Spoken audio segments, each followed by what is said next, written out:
Hello, ladies and gentlemen. We'll be reading the story The Kissing Hand by Audrey Penn.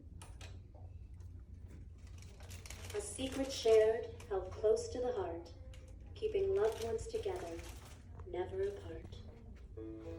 The Kissing Hand by Audrey Penn, a Tanglewood Press read-along book. Performance by Heather Corin and music by Garth Corin. Copyright by Audrey Penn and Garth Corin.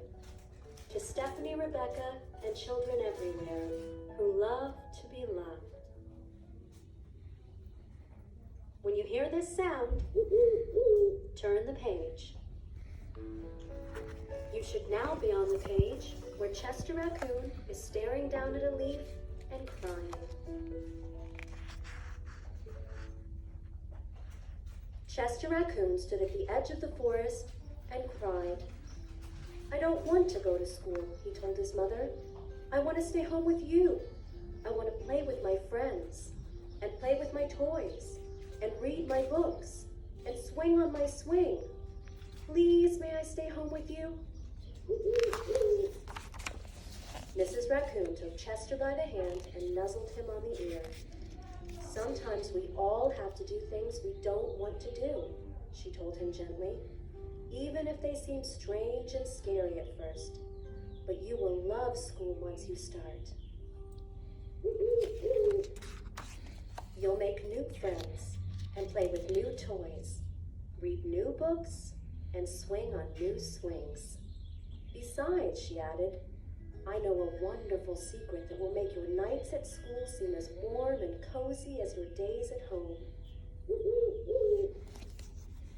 Chester wiped away his tears and looked interested. "A secret? What kind of secret?" "A very old secret," said Mrs. Raccoon. "I learned it from my mother, and she learned it from hers. It's called the Kissing Hand." "The Kissing Hand?" asked Chester.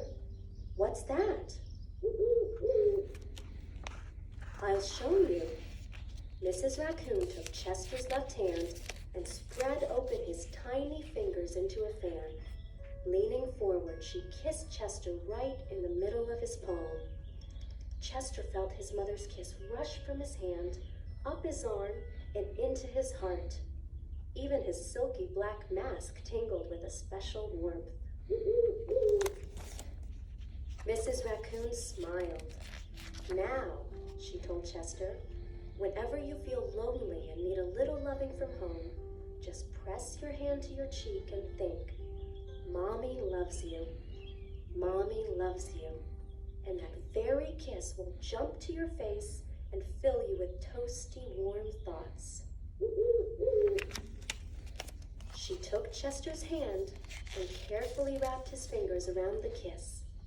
"Now, do be careful not to lose it," she teased him.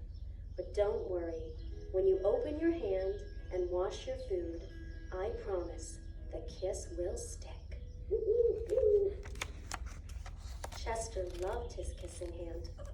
Now he knew his mother's love would go with him wherever he went, even to school. That night, Chester stood in front of his school and looked thoughtful. Suddenly, he turned to his mother and grinned. "Give me your hand," he told her. Chester took his mother's hand in his own and unfolded her large, familiar fingers into a fan. Next, he leaned forward and kissed the center of her hand. "Now you have a kissing hand too," he told her, and with a gentle goodbye and "I love you," Chester turned and danced away. Mrs. Raccoon watched Chester scamper across a tree limb and enter school. And as the hoot owl rang in the new school year, she pressed her left hand to her cheek and smiled.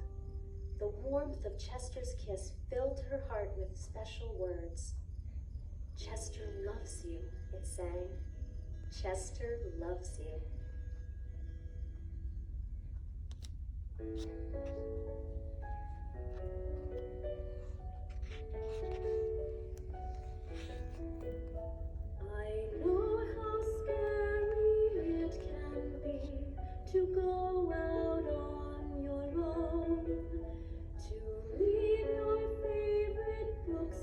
and toys and mom and dad at home. But if you dare to take a step, you'll see what's waiting there. You just might find a friend or two with toys and books to share. So open up your hand real wide and feel that loving kiss that rushes straight into your heart. And just remember this: a kissing hand upon your cheek will warm you through and through. A kissing hand upon your cheek